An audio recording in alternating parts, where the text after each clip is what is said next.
I'm back. Back For again. one more week. I'm going to keep bringing him back. This is a week-by-week contract that I'm on, but I got signed for another 10 days. Well, you're watching the fifth quarter, where we wrap up your Friday night around the DFW Metroplex. And tonight we have some really big games now, didn't We we? had some really big games, so I'm going to derail you for a little bit. I promised you I would derail you to start out. Goody. With a little banter. And as you know, I'm a big follower of Inside High School Sports on Twitter, and I saw some work you did earlier this week where you had glasses on. I did have glasses and on. why do I not get glasses for the fifth quarter? You have glasses. I have glasses. Is that why you? Oh, don't do you want my glasses? I No, will bring I'm them just on for wondering the why. now. I will bring them on. Because for you. it's like it makes you look more expertable. I will go for when we come Expertable. back to you, Magics. I will have on Okay. my glasses. Is that okay? My mother was complaining about my glasses, though. She thinks that she doesn't like them. I think it just look not that you're astute. not that you're not wise with wisdom on the great game of high school football, but when you put those glasses on, all of a sudden this is like The glasses will be coming out tonight. we are then. back to Emmy Award winning Okay. glasses. That Okay. is the difference. Another Emmy award-winning game that we had tonight was Lone Star versus Highland Park. Boy, Great that is segue championship there. segues Woo! right there. Lone Star defeats Highland Park tonight. This is the second time that Highland Park has lost at home under Randy Allen. And Lone Star is looking to be one of those really great teams. Chandler Morris had 4 interceptions for the night. Garrett Rangel passed for 253 yards. Marvin Mims had 2 touchdowns, 219 yards, and 10 receptions. Marvin Mims is a Stanford commit, looking to be one of the best in the country, but they win 30-19 over Highland Park. Holy moly! Holy moly is moly right. is all I have to say about that. And all I know is when you have Highland Park and they have their leading running back named Doak Walker. I mean, come on. That is the tradition of Highland Park. And we can even do more platitudes when it comes to that first time they've lost to an in-state team, basically a DFW team during the Randy Allen era. The first loss was to Pulaski Academy, a Arkansas team that just comes in, and they were featured on ESPN and USA Today because their coach that never punts. He has a philosophy that if I've got the ball, I'm going to go for it. 4th and 20, we're going for it. He's very analytic driven, and they put it to Highland Park a few years ago. They did not get rescheduled after that.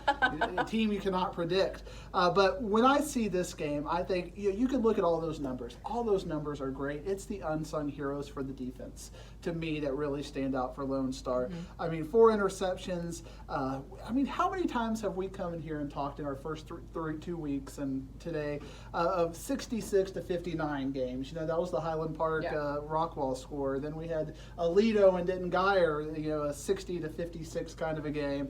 And this, Frisco Lone Star played defense, and that was the factor. First time I've seen a team play defense, and yeah, they beat Denton last week 75-0. That was one of the games we talked about. And Denton had played fairly well against Lake Dallas the previous week. So I knew that Frisco Lone Star had some GoDaddies on the defensive side of the ball. But to completely shut down Highland Park, turnovers, yardage. And Highland Park did pick it up in the second half. A lot of those yardage, 370 yards, were second half yards.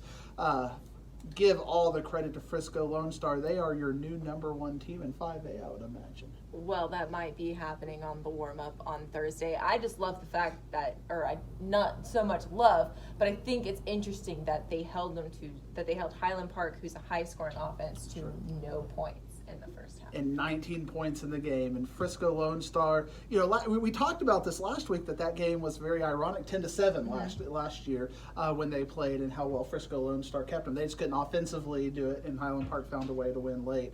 And again, the Frisco Lone Star setting the tone with the defense.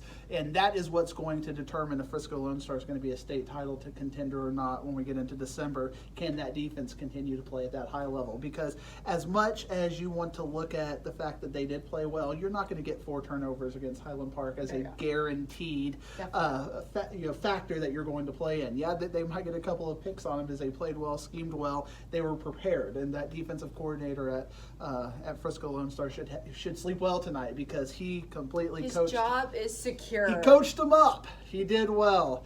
And obviously, when you have a talent like Marvin Mims on the offensive side of the ball, use him. How many times have we talked about good players aren't used? And obviously, a team like Highland Park is going to scheme to stop somebody like him, and they couldn't do it. So it'll be interesting if they have to rematch in the state quarterfinals, semifinals, what kind of adjustments they make. But for tonight, Frisco Lone Star, you are the champions. Woo! Maybe not our number one team on the warm-up, but you definitely are going to be getting a boost. I didn't get a vote. If I got a vote, you'd be number one. Should have a vote, by the way. Well, another district that we like to look at, it's said to be one of the better districts around DFW. It's the Mansfield district. Who says that? That's what you said. I don't say. I said they're down. I'm not impressed by the Mansfield district anymore. Normally a big district. I don't remember if it was you or if it was Ward, but it was one of you. Ward doesn't know what he's talking about. Okay, well, Ward is on the Washington Redskins take, and he's just not thinking correctly. So if Ward tells you something, I immediately discredit it and just throw it out the window. Well, listen to Ward. We're going to talk about Lake Ridge versus Timberview tonight, and that is Matt's game. This is a huge shocker to me. Mansfield Timberview won that game 64-31. Mansfield Timberview is in that district with Highland Park, so look at that. Kind of look what we saw there, and kind of go, okay, that's kind of a game that instantly creeps up on your radar. But Mansfield Timberview just completely ran over 286 yards on the ground. When you have that kind of dual-headed monster, and it wasn't just like one guy who toted the ball. They had 5 guys who touched the ball, in significant ways. Monte Dawson, Jaden Hullaby, Deuce Jones. I like that name, Deuce Jones. At me, Deuce Jones. We now have 2 deuces in the DFW Metroplex. Stacy Sneed and Najee Ellis all had good efforts for Mansfield Timberview, and Lake Ridge got behind. They were trying to play catch up. They could not. For me, this is a big loss for Lake Ridge. What this does in my head is I had DeSoto, Cedar Hill, and Lake Ridge all kind of within a touchdown of each other. For me, this result drops Lake Ridge kind of out of that 1-2 territory. And for me, it also elevates Timberview a little bit in their district, with Lancaster and Highland Park being the other 2 teams to consider. But I am very impressed by this. It was one of the shocking scores of the night in Mansfield Timberview. Ball control offense, even with a turnover and 90 penalty yards. What a win. I mean, Lake Ridge lost some really big pieces of their offense last year. In Timberview, it's high school. We lose big pieces every year. And Timberview, though, kept a lot of their core guys that they had from last season. So I can see where this is not so much just as big of a win as it was, but I can see where Timberview has the momentum underneath them for that. Sure, and when you get those Mansfield ISD teams playing each other, you can throw the records out the window. But for me, this is a huge upset. Not only is it a huge upset, if Timberview would have won this game by 1, I would have thought it was a huge upset. The fact that they won this game by 33 doubled them up. And that game was 37-17 at halftime. Yeah. So, I mean, it wasn't like, this was a second half, some late garbage scores. Timberview brought the wood and put the whooping stick on Mansfield Lake Ridge. The Eagles are going to have to do some serious soul searching because DeSoto and Cedar Hill are not going to be easier opponents. A team like Southland Grand Prairie is going to be able to capitalize on a defense that gives up 64 points. And again, kind of that parallel to the district with Highland Park. Now with Lancaster with a big win over a team in this district. They beat South Grand Prairie tonight. Mansfield Timberview beat a team in this district. Maybe it's not the District of Doom on the 6A side. Maybe it's the District of Doom on the 5A side. Well, another big game in the Metroplex that we didn't expect to be a big game, but it turned into one, was the Coppell Cowboys versus the Allen Eagles. Allen ended up winning this game 28-21, but at one point in time in this game, Coppell was up on the Eagles, one of the best teams in the state. Raylan Sharp is out with an ankle injury, and if Coppell would have beat the Eagles, this would have been the first time the Eagles ever lost at home. Well, a good friend of mine said if ifs and buts were candy and nuts, we'd all have a Merry Christmas, and it's not Christmas time yet, folks. We are in week 3, And I know you're just reporting the news. It's my job. Just reporting the news. Okay. Is to editorialize on the news. That's what I got paid for. This is what kind of some factors you dig into. This was homecoming week. Do you remember homecoming? A couple of them. A couple of them? Yeah. Is it crazy? I guess. Are all the kids really thinking remember about... I went to Azel. Well, how is Azel homecoming? Is it like a party going on, party atmosphere? My entire high school career in football, we were 3 and whatever else. You probably got scheduled as a lot of other teams' homecoming games. Exactly. So we were like, lots of homecomings. We usually lost homecoming, so it wasn't that big of a deal in Azel. But, at the same time, it is a big deal in Allen because you have 7,000 students all trying to out-mum each other, and you have these big things. And I still don't agree with mums. Sorry, guys. You have 1,000 students in the band all wearing these mums who are trying to be louder than their actual instruments. Allen had 4 turnovers in this game. They had 470 yards of offense. They had their quarterback, Raylan Sharp, out, and they still won the game. Exactly. So for me, Allen got tested. We can look at this result and go, ooh, what's going on there? But the fact that Allen showed that they could do it on the ground if needed, their running back, Selden Manning, 246 yards. This is a team, you take away something, they'll take something else. And for me, Allen, this is business as usual. It may not be a fancy win. It may not be a pretty win, but it was an effective win. And that's all you really need to say about that. Allen is a good team, and this shows you when you are -3, something statistically like in the NFL, if you are -3, you lose 95% of your games. Yeah. And they still won the game. So my biggest question, though, is about this matchup exactly. What does that say about Coppell, though? Coppell loses to Saxe last week. They barely beat LD Bell, but they come and they give Allen a really good game. Coppell is a quality team. They don't have the big playmakers, and that's going to really hamper Coppell in district, that they don't have that big gun that they can immediately say, okay, we don't have a Raylan Sharp, we don't have a Selden Manning that we can put the ball in and know we can get 200, 300 yards. Hebron lost their big threat last year, the wide receiver. Trajan Bridges. Trajan Bridges. Trajan, I miss you. I don't do names. She does names. Trajan Bridges does well. So to me, that's going to be the big thing that Coppell is going to have to overcome in that district, because you look at the scores in this district. Marcus won tonight. Hebron won tonight. Louisville with a big win tonight. Flower Mound did get taken to the woodshed against Prosper, and that might be a game we'll talk about in the second segment. But Coppell is going to need that X factor. Otherwise, they are not going to make the playoffs, and currently, with the results as they are, I would slot them 5th. But still, they are a team that you're going to have to show up. If you're going to come put up 4 turnovers against them, if Flower Mound does 4 turnovers, if Hebron comes and does 4 turnovers, Coppell's going to beat them. You have to play well. You have to put Coppell down if you're going to beat them, because they're well coached, the kids want to play, and they're not going to hand you the game. You're going to have to take the game from them. Okay, the professor's pick for the last game that we have in this first segment. What's your pick? Well, the big kind of a game that last second thing, the Colony versus Trophy Club Byron Nelson. Byron Nelson is a team that, like, once a year they do something where they just completely throw off the infrastructure and the kinesthetics of high school football. A couple of years ago, they beat Euless Trinity, a highly ranked, state-ranked Euless Trinity. Beat Denton Geyer last year. Yeah. I mean, this is a team that if you sleep on them, they are well coached and they will beat you. I was always told never sleep on any team in any sport. Some teams you can sleep on, and there's plenty of results that, slept-walked teams could have Wait. won. Kansas versus TCU every single year. They sleep on them. Kansas almost comes and bites us in the rear. Do not sleep on any team. I don't care. Did they ever do it? It's embarrassing regardless. When's the last time Kansas has beaten anybody of note? Us last year. Byron, you weren't of note last year. Byron Nelson is a team of note. They played the Colony. The Colony won with a 21-yard pass with 1 second left in the game. Love it. Our team of the week, Geico team of the week. They had 666 yards passing, which is an ominous number, or 660 total yards.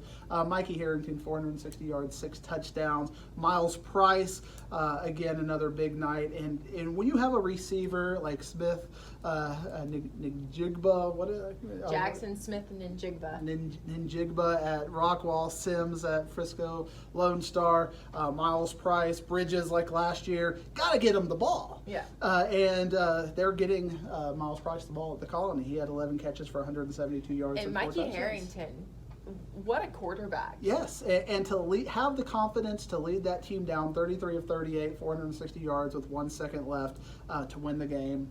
Hey, that was a fantastic game. The Colony, and again, with Frisco Lone Star kind of having that big win, how will the Colony address that? Well, they addressed it with the last second win, and that's going to be some must-see TV. And the Colony looks to be a really good team this season. Frisco Lone Star looks to be a really good team this season. The Metroplex in general looks to be really good. I want to see Frisco Lone Star versus the Colony. Okay, well, we will try to get that done for Mr. Diggs. Okay, Professor, we are going to a break. Okay. We're going to go see some of our producers, and then we'll be right back. Maybe with glasses. Maybe with glasses. And I have a present for Matt. I'm excited. Don't forget to catch our extended coverage of the high school football season each week on The Warm-Up, presented by your local North Texas Geico agents. We will get you ready for all the action this Thursday on all our social media outlets. Now we are going to visit the one, the only, Matt Bragg, a.k.a. Pocket. What's up? Are you going to show us a play? Sure. Okay, we're going to have to turn this around real quick. Let me get a little closer. All right, here you go. Our boy Marvin Mims had him a 10-catch night. He literally just has some of the best hands I've seen in the DFW Metroplex. You gave us a little bit of analysis when you got back. So what were you seeing from this Highland Park Lone Star game? To me, Highland Park was never really in it. Their offense was not playing good.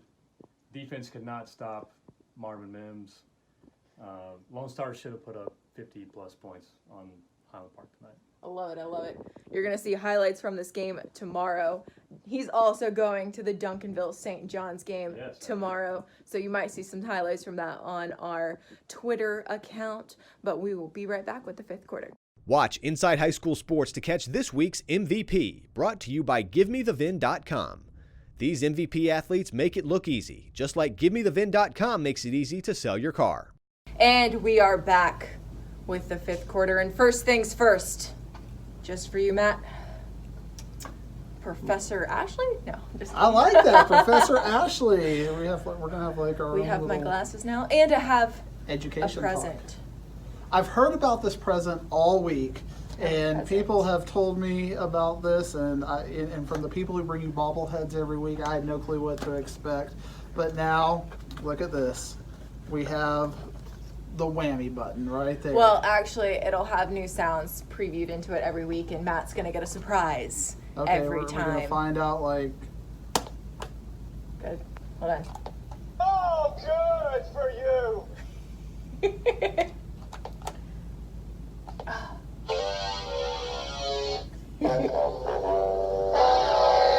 That is money right there. That is why Inside High School Sports is an Emmy-winning. I could with not agree big more. Sponsors, you know. We try. So, Matt. Yes. Have we come up with the name for this? I don't know, but... Still the professor's picks, then. Let's do it. The professor's button when it comes to that. But there is so much to talk about. And again, if you, I have to do a little self-promotion. If you'd like to get into all the picks, my Friday night Twitter show where it's just me typing until 3 o'clock in the morning, The Dump, can be read and on Twitter at Professor Diggs. It's where I really get, we'll break down, Northside versus Diamond Hill. This was the worst thing ever. That is the best thing ever. But I just want to kind of go over some just scores and games of note in the area. Let's give Keller Timber Creek some love because we don't ever get to talk about Keller Timber Creek. What happened at Keller Timber Creek? Well, they had an upset win. Yes, Keller Timber Creek was not expected to beat West Mesquite, and they beat West Mesquite 34-31. Takedowns here. Keller Timber Creek, you, my friends, are flying high as the Falcons. You're so punny. Thank you. West Mesquite, as they get into district, they're going to have to do some soul searching. But that's a very good district they're in, even though I think the top tier is a little more compacted to where I think that there's going to be some teams that are competitive. But West Mesquite, for me now, is a team that I would say might be a sixth-place team in that district, just with Wiley East rounding out the district. But big win for Keller Timber Creek. Two teams I would like to talk about, McKinney North and Northwest. Just the Northwest after that 66 to 63 game or whatever crazy. It was really, and I saw the Justin Northwest. I saw the Texans last night against Grapevine. Grapevine beat them 36-26, so less scoring going on. Got to see the newly remodeled Grapevine Mustang Panther Stadium, whatever they call it over there. They no longer have to share. Of course they have to share. It's, with South Lake. Yeah, they don't have to go play over in South Lake. But big win for Grapevine. Caleb Tejada was the main event. I used what I considered to be a great line. I said he had 191 yards. I said if yards were pennies, he was one play away from getting 4 tacos at Jack in the Box. Who comes up with stuff like that? Gotta try one more time.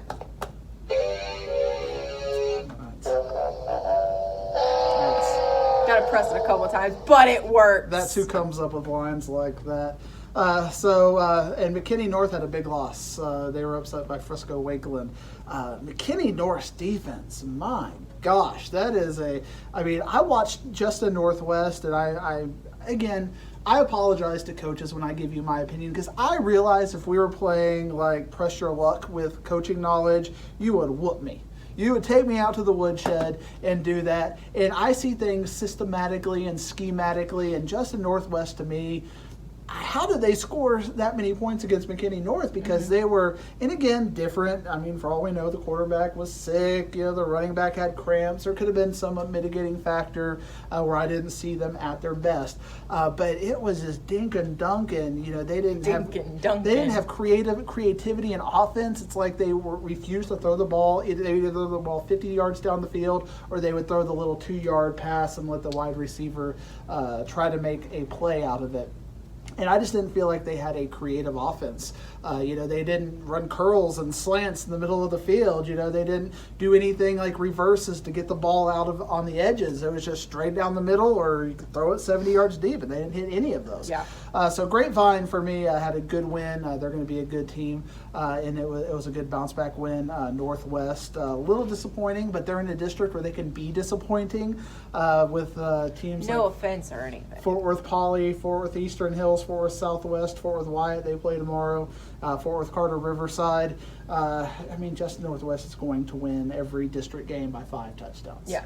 So, but to me, that's the kind of game that is going to speak to their playoff chances. And when they play, district, and they have to go to West Texas and play teams out in West Texas to get started out with for the first 2 rounds of the playoffs. So how that will translate when they have to play those games, I don't know. But Justin Northwest for me was a little bit of a disappointment, and McKinney North this week was a disappointment losing to Frisco Wakeland. So I hope that answered your question. That does answer my question. Frisco or McKinney North and Justin Northwest for your performances this week. Try it again.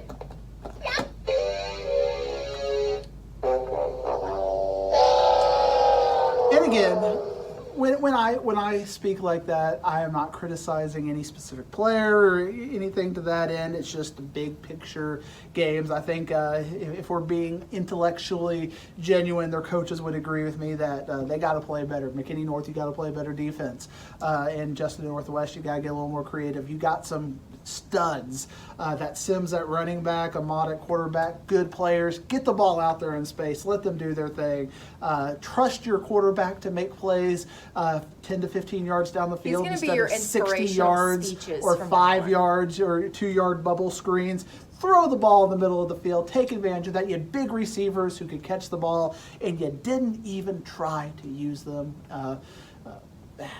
I was flabbergasted looking at that. Matt Diggs, your new coach. I know.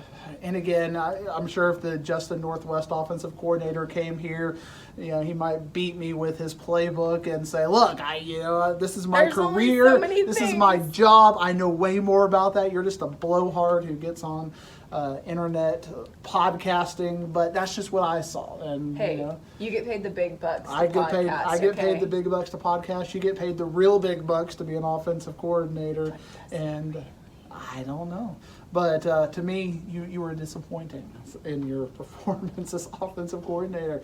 So if you want to come to my college class and tell me what a disappointment I am in teaching biopsychology, come do it. Don't do it. I'd love for your feedback Don't be about mean my to lecture Matt. style, which is very storytelling. I get decent teacher reviews, by the way. Go look me up on ratemyprofessor.com if you'd like to see that. It's true. Let's just it's do the there. plugs now. It's literally there. You can go read up on me on ratemyprofessor.com. I'm gonna have to go do that after. So we're gonna have a whole segment where it's like mean tweets, but we're gonna read your Rate My Professor. That'll be ratings right there. LD Bell with a nice win. They beat Irving MacArthur 36-30 or 36-22. Weatherford with the big win. We have to continue to give love to our Kangaroos. They beat Birdville on a last-second 2-point conversion stop, 33-32. I picked Birdville in that game, so clearly you see where my head is at. I'm a little disappointed after that. I thought I was going to pick up the game on Brian Gossett, Fort Worth Star-Telegram expert, and alas, Weatherford just took my heart out like Mortal Kombat style and threw it in my face and said, we are the mighty Kangaroos and we will not be stopped. And they are putting in to be the team of Parker County now. Woo! So That's my hood.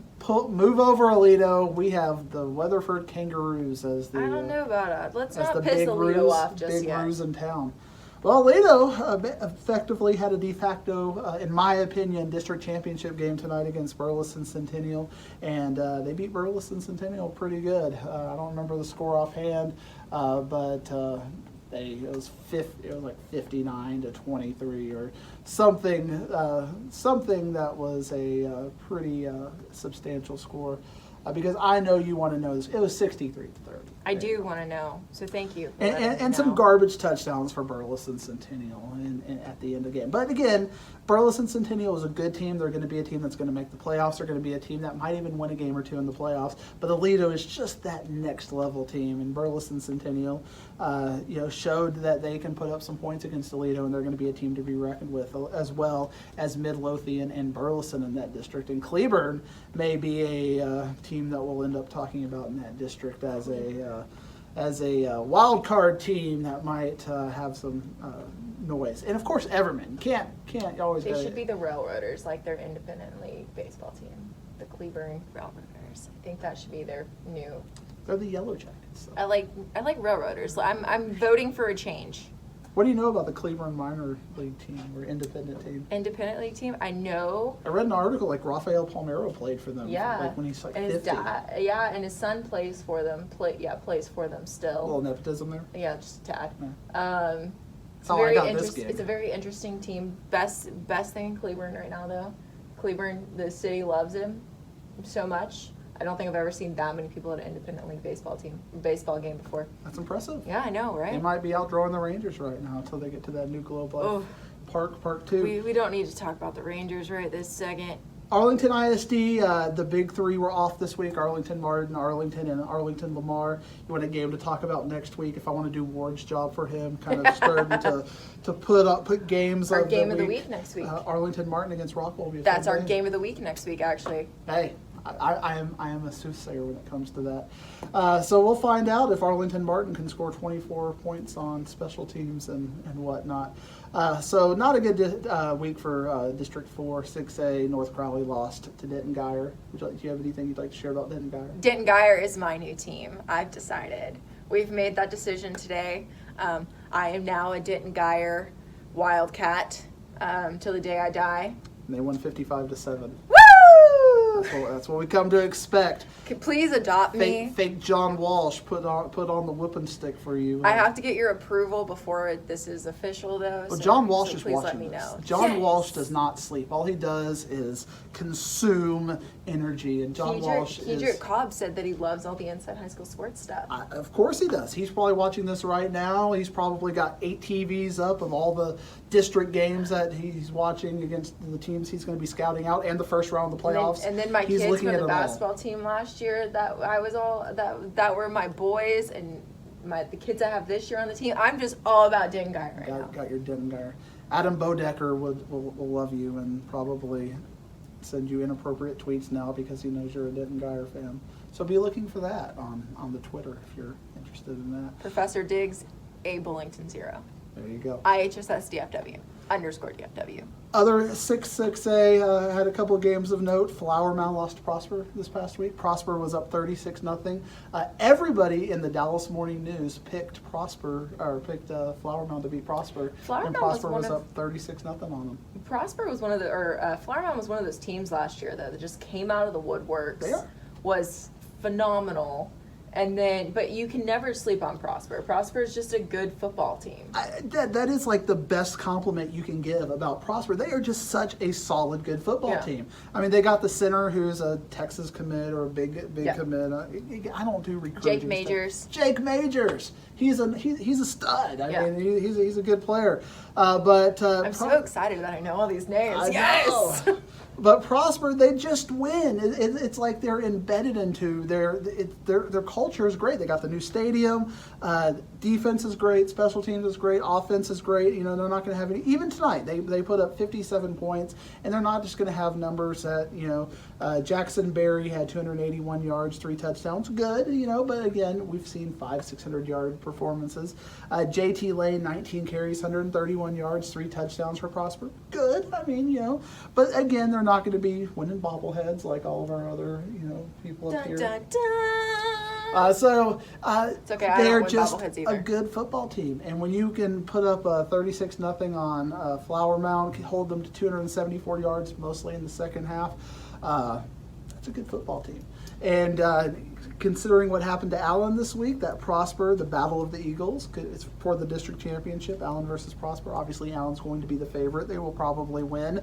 But Prosper will be bringing the big fight. And again, it's a team you can't sleep on. Kudos to Prosper, just doing good things. So, Matt, final thoughts on week 3. Week 3 was a very pedestrian week. We talked about the big upsets. We talked about the big games. Some big games on Saturday. Duncanville against St. John will kind of be the main event. Should be there. on TV. There will be highlights There on will be DFW, highlights. NZ High School Sports. Probably on the internet since it's after game time or show Yeah. time. But they'll we're have going it. to be That's- at that game. They will have it for sure. Plano with a big one this week. Plano East, disappointing. Plano East this week.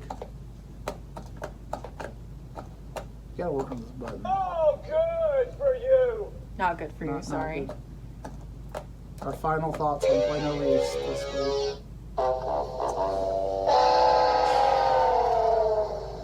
Mesquite with a big win. Longview with a big win this week. So we're getting into district play. We're gonna have some district play starting next week, and the 17 districts like 11-6A have one more non-district week. So we'll have big games like Rockville versus Arlington Martin, and then they get into district. So district is coming. Heavyweight battles are coming. Good football is coming. We're I love excited you, for offensive district. coordinator at Justin Northwest. I'm sorry. It's true. Well, Play calling. Professor, it was nice to see you this week. Yes, thank you for having me in the glasses. You look very Yes, distinguished. Look thank at that. A Denton Guyer fan right there. Well, All we'll the see glory. if anybody's actually watching this. So when I get tweets from Denton Guyer saying we're happy to have you on. But anyways, we'll be right back with the 5th quarter. The Inside Story is driven by your North Texas Honda dealers. Right now, they can help you get great deals on award-winning Hondas. It's their job to be helpful, so stop by your local helpful Honda dealer today. Well, we are going to go visit the Wizard. Hello, Wizzy. Ashlea Oh my goodness, it's the Wizard. Let me just close the door behind me. Wiz! How are you? What's going on? What's A crazy night, huh? I know. It's been a crazy night around all of Texas. But let's talk about the game that you want to talk about right I now. want to talk about Allen and Capel, which just came in from one of our freelance shooters. And this is one of the early plays in the game here. With Selden Manning had to do a lot more work than he's used to because Raylan Sharp sat out and nursed an injury. Now some people said that Allen was favored by 3, 4, 5 touchdowns, but they pulled this off by 7, and it tells you what kind of a home field advantage they have. They weren't on their A game at all today. They still found out a way to win it by 7 points. Allen's going to do what Allen does, never lose at home, and they found a way to do it again, and that's what good teams do, to find a way to win. And I know you guys talked a lot about the Highland Park game earlier. We did. That was a great game. How they got beat by Lone Star, and we're going to have tomorrow at 6:30 on the show, Inside High School Sports. We're going to have all the highlights in sound. We interviewed Marvin Mims. He's going to be a bobblehead candidate. Who knows if he's going to get it? He's definitely going to be one of the candidates. You make a bold prediction about our team of the week? I will make a bold prediction. It rhymes with bone car. Maybe something. Maybe you can figure it out there. But that'll probably be team of the week for next week. This week it's the Colony. We're gonna have Mikey Harrington in getting the first bobblehead live. We gave one to Chandler. We had to go visit him to give it to him because he won't come into the studio. Got to go follow his dad around. We're throwing some shade today. Sorry, Chandler. But Highland Park may have lost the game, but we do have a great story on their defensive lineman, Prince Dorba, somebody that you got to talk to on the phone as well. Yes. And he came from a rough upbringing, got all the way to the States, found his way to Highland Park, and now everything is kind of going roses for him. And we'll let Pat Doney go more into that story on Saturday. We're also Pat did a great job on that story. He did. Pat and Noah both did. He did. They did excellent work. And we're going to have our throwback this week. It's on the Odessa Permian versus North Mesquite game back in '96. That was 1-2. North Mesquite won that game by 27-0, and it kind of shifted the power from West Texas to North Texas, where it still is today, as far as I'm concerned. I won't tell our Houston guy that, but I still think it's here in North Texas. It's definitely up here. So we're going to have a great show. I'm actually going to go shoot a Fort Worth game tomorrow. You're going to see some highlights of O.D. White and Trimble Tech. We're going to have a jam-packed Mikey Harrington, like I said. So we're going to be all over the place. All over the place. Maybe we can even have Ashley come in. No, sorry. Okay, she's got to work on the warm-up. I've got to work on the warm-up. I've got to work on the fifth quarter. At one point in time, I need some time off, but we got to give her some time off, for crying out loud. Tomorrow, 6:30, NBC5. Please watch. Wingstop Inside High School Sports. Thank you for Ashlea Bullington and for the Wizard for watching the fifth quarter.